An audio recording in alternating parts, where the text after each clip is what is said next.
excited about being here. So today we're starting off kind of our day of outdoor announcements that we're going to be having for great things into the future, starting with Memorial Day weekend, Freedom Summer, and then, I'm not going to make that announcement here, but big announcement on Gulf Red Snapper season, which I know a lot of people are really excited about. But we're very fortunate. First, I want to recognize people we have here today. We have our Lieutenant Governor, Jeanette Nunez. We have Secretary Sean Hamilton from the Florida Department of Environmental Protection. We have John Lai, President and CEO, Sanibel Captiva Chamber of Commerce. How long have you been doing that? A long time? Yeah, because I remember the first time we met is when they had all the 2008, it was before I was 18, before I was governor, they had all the red tide was affecting hospitality, and we did big announcements last week on what we're doing to continue our efforts on that. And then, of course, major stuff with Hurricane Ian that we've done, and it's been a lot of work. So thank you for being here. And then also both those same issues that we've been dealing with Marty Harity, owner Doc Ford's Rum Bar and Grill, Sanibel, and many other locations. So the one thing about Florida, it's interesting. Naples, it used to be Naples, like in the winter, you couldn't get a dinner reservation, then it really hollowed out in the summer. Now more people live year-round. It's just, there's a lot of demand. And then we have a lot of people that will visit Florida in the summer because it's great beach season. It's great time to do a lot of different things. In fact, last year we set a record for summer visitors, 35.1 million visitors between the months of July and September, which really has great impact on the economy, gives a lot of people from other states who come visit and other countries a lot of satisfaction. And part of the reason I think people have come to Florida is we have the best beaches, we have the best fishing, and we have the best state parks in the entire country. In fact, our Florida state parks had 29 million visitors in 2023, and that generates an annual economic impact of $3.6 billion. We believe, similar to what Teddy Roosevelt believed, that we appreciate the value of our natural assets and the effectiveness of outdoor recreation in producing good citizens. It's important that people have the ability to go out and enjoy our great natural environment, and that's a sentiment that we share with respect to our state parks. So I am pleased to be able to be here today to announce, because we want as many people to be able to enjoy this as possible, that for the entire Memorial Day weekend, we are suspending all entry fees for all Florida state parks.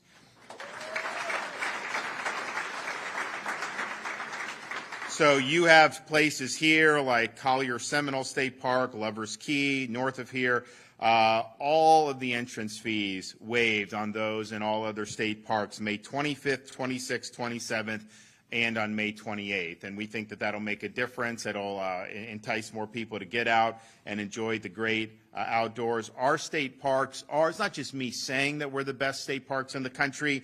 We've been awarded 4 gold medals from the National Parks and Recreation Association, and that's more than any other state has been awarded. And this is something that, this isn't our first visit to this dance. Last fall, we introduced a great outdoors initiative, and between October of 2023 and January of this year, we provided a 50% discount on Florida State Park passes and on Gold Sportsman fishing and hunting licenses.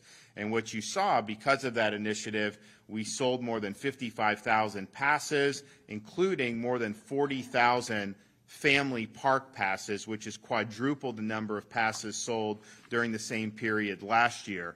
And so people have responded to that. And I have people come up, some of these things don't get as much attention in the media, but they have a lot of impact on people's quality of life. And so I hear a lot about this, much more than you would think based on what you hear in the media, which is great that people appreciate it. Since 2019, we've invested more than $440 million in our state parks. because we want to ensure that Florida families are able to enjoy them now and in the future. I have a budget coming up that we're still going through, but I can report that we are going to include the additional $15 million for the state parks in the upcoming budget. So our commitment remains, and we're going to continue to do it. We were also down here recently in Southwest Florida highlighting the funding for Florida Wildlife Corridor, what we're able to do to be able to link those lands, to help the wildlife, and to make sure that we can preserve that for future generation. Just since I've been governor, we've protected more than 260,000 acres of conservation land, and 90% of that was within that Florida Wildlife Corridor. So that's been something that's been really, really impactful and meaningful. So I'm proud that we have the best beaches. I'm proud that we have the best boating. I'm proud that we have the best fishing. I'm proud that we have the best state parks. And I'm happy to be able to announce that for all Florida residents, the entire 4-day Memorial Day weekend, you go to those state parks free of charge. All right.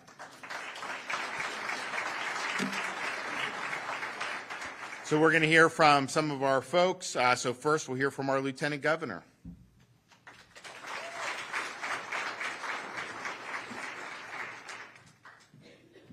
Well, good morning. It's great to be here in Naples. It's a beautiful day, and Governor's right. It is a Chamber of Commerce day, and we're so blessed to live in the free state of Florida, and we're blessed to have a great governor that worries about not just conservation, but of course the impact that our state parks have on Floridians. And Governor's right. We do hear from so many Floridians about the benefit of being able to visit one of our 175 plus state parks.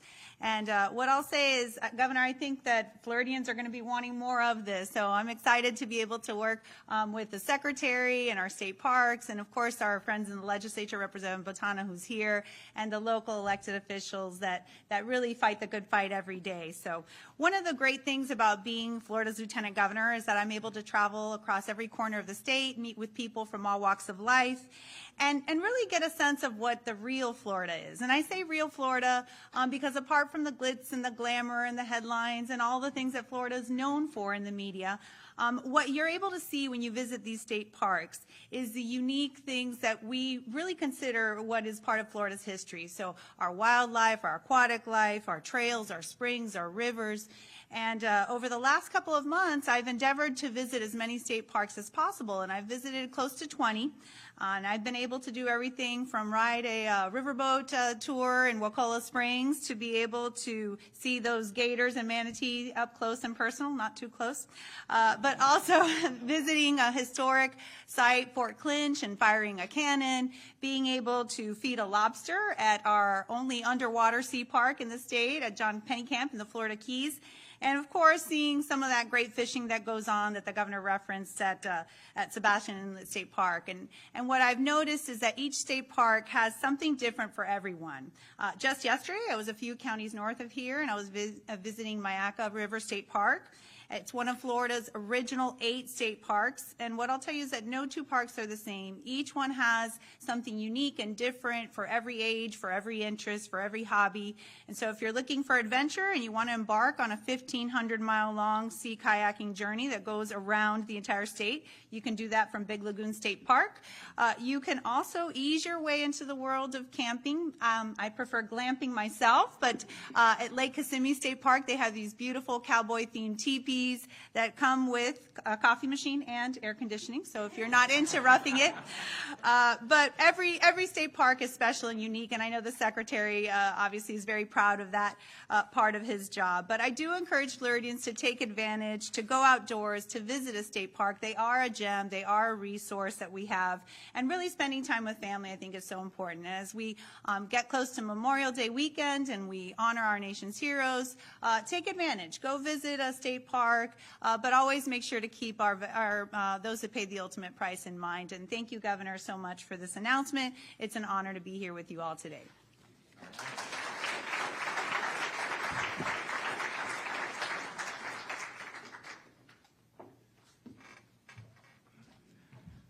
Thank you, Governor. Again, I'm Sean Hamilton. I have the pleasure of serving as Secretary at DEP. we have so many great reasons to get outdoors, as the governor noted, and as Lieutenant Governor noted. We've got some of the most beautiful beaches in the world, candidly. We have some of the amazing spring resources and just amazing award-winning state parks. And just last year, the governor noted, we welcomed 29 million visitors to our state parks and generated $3.6 billion in economic impact. And I don't know, for obviously working with directly with the folks that maintain those resources, they are very passionate about the opportunity to serve those visitors from day in and day out. And so I encourage you to take advantage of Lieutenant Governor's offer to beat her. She's only at 20. There's 175. And so if you can top her, I think that's a fair competition. But last week I had a chance to spend time with the governor. He's continued to roll out record investments in our environment, in restoration and maintaining our natural resources for a generation to come. And I can't think of a better way to connect this current generation and future generations to that important mission than getting out into the real Florida. There's nothing like it. Obviously, I use it. I constantly need my batteries recharged based on the cycle we live in. And there's no better opportunity to do that in our natural resources. So the governor talked about Memorial Day weekend kicking off this incredible opportunity for our Florida families. But as the Lieutenant Governor noted, there's truly something for everyone. You know, maybe your idea of a good day is relaxing on a kayak or a canoe, going down a lazy spring run, or maybe you just like to lay out in the sunshine and soak it up on our award-winning beaches. Maybe you like the 1,000 miles of trails. I love trails. That's my favorite because A, I need the exercise, but B, I love being out in nature. And then there's also opportunities at so many historical and cultural sites to sit back and reflect on Florida's history and so many of the great things that we offer within our state parks. But at the core of that is some of the amazing, passionate staff and volunteers that maintain that resource. And so I'd like to continue to acknowledge all of their great work. And like the governor said, only state park with 4 of these. We'll get 5, but they had to change the rules to slow us down just a little bit. But again, it's because of those folks they had out. So as their official representative, I want to thank them for their continued work. And in closing, again, I challenge you to get out this holiday weekend. Spend time with your family, connecting to the resources, honoring our nation's heroes. And again, I'd like to thank the governor and lieutenant governor and our legislature for continuing to provide these opportunities to connect our current generations and future generations to what we all hold dear. So thank you. Thank you.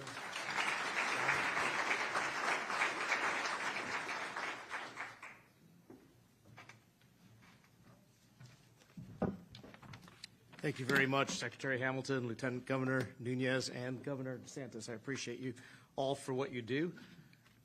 Our Representative Adam Botana, thanks for being here, and thanks for all that you do as well. I'd like to take credit for this Chamber of Commerce Day, as I am the President and CEO of the Sanibel Captiva Chamber of Commerce, but my colleague from Naples, Christina Park, is in the crowd, so I will allow her to take credit for this day in Collier. Thank you today, Governor, does not seem to be enough. You see, in your in your tenure, those of us who represent our state's tourism-driven economy have so much to be grateful for that a simple thank you doesn't seem to sum it up for you. Seemingly on the day that you took office, you recently pointed out that we asked you to help us. We asked you to help us protect our water quality, which is our most precious asset here in Southwest Florida, and you answered that call. We have asked you to support and fund our state marketing agency, Visit Florida, and you've answered that call. We've asked you to help us recover more quickly than our competitors following the only pandemic I hope I ever see in my lifetime, and you've answered that call.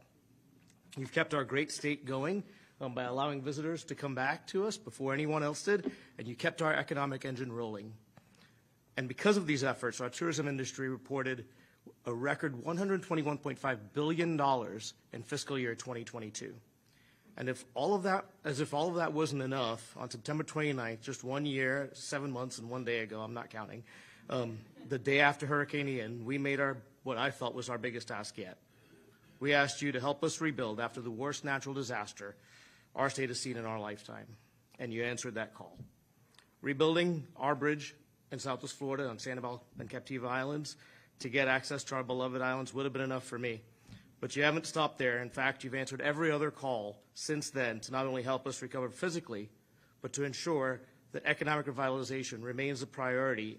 And today's announcement is just one of those many examples of your unwavering commitment to economic prosperity and the promotion of tourism in our great state.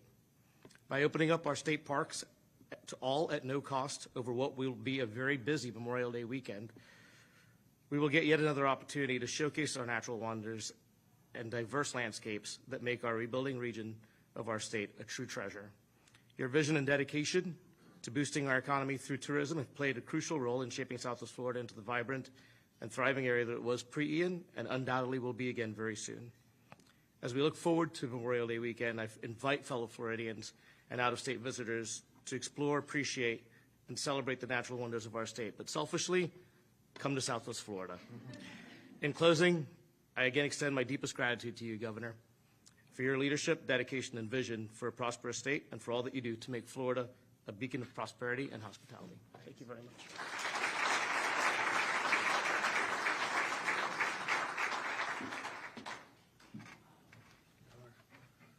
Good morning, everyone. I'm Marty Harity. I'm one of the partners in Doc Ford's Rum Bar and Grill. September of 2022 was devastating. In the course of one day, we lost about 75% of our total revenue. I talked to my wife after the event, and the causeway was gone. Pretty sad time. I thought, it's over. We're done. 500 employees, right? We're done. And then all of a sudden, he shows up. One word describes Ron DeSantis to me, and it's called leadership. It's called leadership.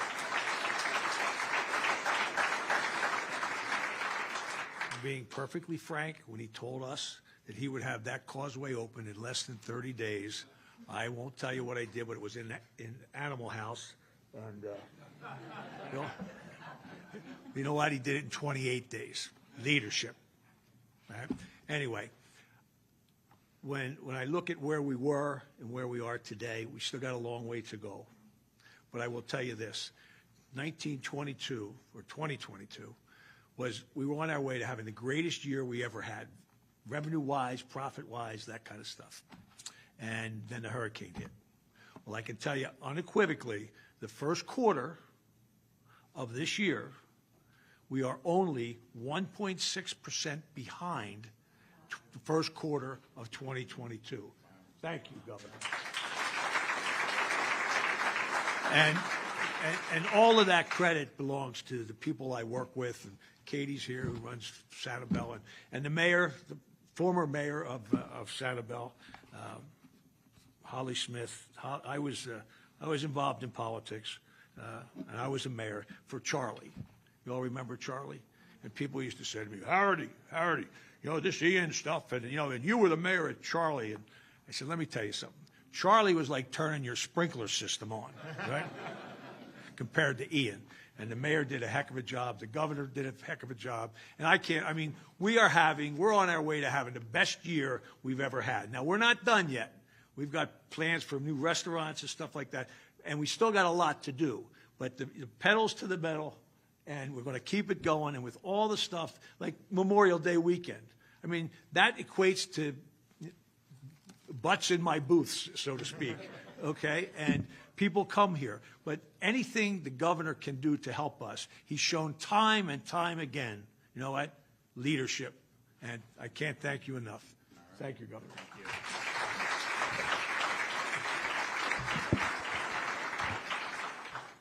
Yeah, we're, I think the thing about Ian was such a big storm. It's true. If you look at like Charlie's, how big Charlie was, like it was like a dot compared on the map at how much Ian went through. It was a really catastrophic storm, and obviously a lot of damage, and there's been a lot that needed to be done and still needs to be done.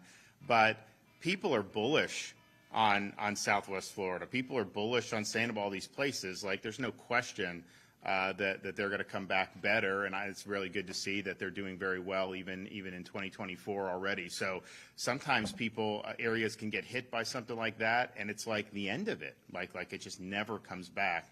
and that clearly isn't the case here. And I think there are a lot of folks worked really hard to ensure that. And yeah, look, on the causeway, I understood how important it was. I mean, we were flying things in on helicopters. We were running these boats. I'm like, that is just not going to work. Like, you can't have a normal life with that. That could be in an emergency. You can do that. But people have got to be able to get to and from, and so we were happy to be able to push that through and get that and connect the island back. And same with Pine Island as well. I mean, it was just something that needed to be done. So we're excited about Memorial Day weekend. We've got other things we're going to announce later today at some of our other stops, including our red snapper announcement for the golf. So stay tuned on that. But we hope that Floridians will be able to enjoy one of our state parks, or more of them, or maybe even more than that, over the 4-day Memorial Day weekend. You'll be able to do that free of charge and hopefully be able to take your family and have fun. We're unique in this country in some respects for what we have to offer when people come. We're also leading on how to handle things like university decorum and these protests. And I look around what's happening at like Columbia. I look around what's happening at places like Columbia, and the inmates are allowed to run the asylum. It doesn't work that way. In the University of Florida, Florida State, all universities have been very strong in saying, you can say what you want, but you don't have the right to commandeer territory. You don't have the right to harass students or faculty or any of that. And if you do violate code of conduct, we're going to show you the door. You will be expelled. And that's what should be done in every part of this country. So we're going to continue to do that and make sure that we are upholding basic standards of conduct and basic standards of decency. And what I found is, these people that do this stuff in these other parts of the country, they do it because there's never any repercussions. And so they just get away with it. The minute you tell one of these people, you're not going to graduate from Columbia, you're expelled, you will see a change of behavior. That's just the reality. But the administrators don't have the fortitude and the strength to actually stand up and do what's right. And that's different in Florida. We're doing what's right, and we're going to continue to do that. And we also, and I announced in January that we would be waiving our transfer rules, because usually you have to be in another university for a certain period of time. We're going to be waiving that for students who are being discriminated against. Largely right now, that's Jewish students in this country, given what's going on. Our rules aren't limited to that. I mean, if there's other people that are in a bad environment, we do. But I think you're going to see some of these students in some of these schools to say, you know what, the hell with it. Why would I want to put myself through that and be targeted by these rage mobs on campus?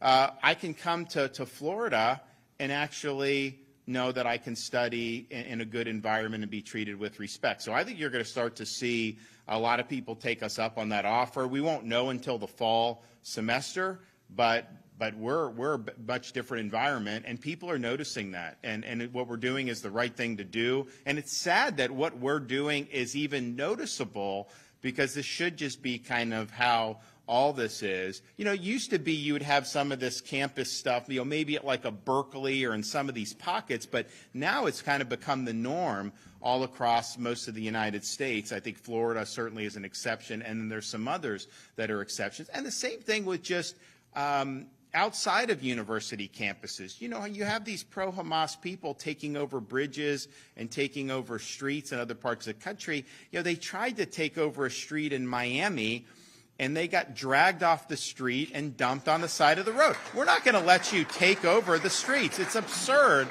that you're going to make people wait in traffic and do all that stuff. It doesn't make sense. So I'm proud of what we have to offer with the natural resources in this, but I'm also proud of just leading with common sense and saying, you know what, Florida is going to be a refuge from the insanity that we see in so many other parts of the country. All right, we have any questions? Anybody back there? I wanted to ask a question. This is Matthew Bennett with Fox 4. The protests on college campuses have been overwhelmingly peaceful based on independent reporting. You seem to have taken a stance against some of the speech that students are engaging in on campus. I wanted to have you clarify that today. Should students be punished at all for first of all, that's not what we've done in Florida at all.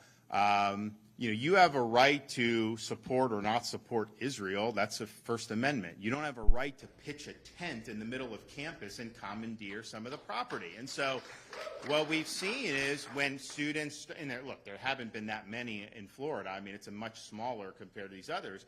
But when you go and you're bringing a tent or something on like a campus lawn, you know what they did at Florida State and University of Florida? They turned the sprinklers on and said, okay, you want to have, so that's just how it's going to be. But it's about conduct, and it's about making sure you're doing the code of conduct. So you can say whatever you want about Israel, pro or con. What you don't have a right to do is commandeer property. You don't have a right to harass individual students or faculty members. In Columbia, they were blocking a Jewish professor from being able to cross into a building just because he was Jewish. They were targeting for that. That's different than having an opinion on something. And so, no, what we're doing is absolutely right. I think the University of Florida put out a statement yesterday saying, people can have the views that they want, but the University of Florida is not a daycare center like you or we're not going to be sitting there and indulging this. And I think that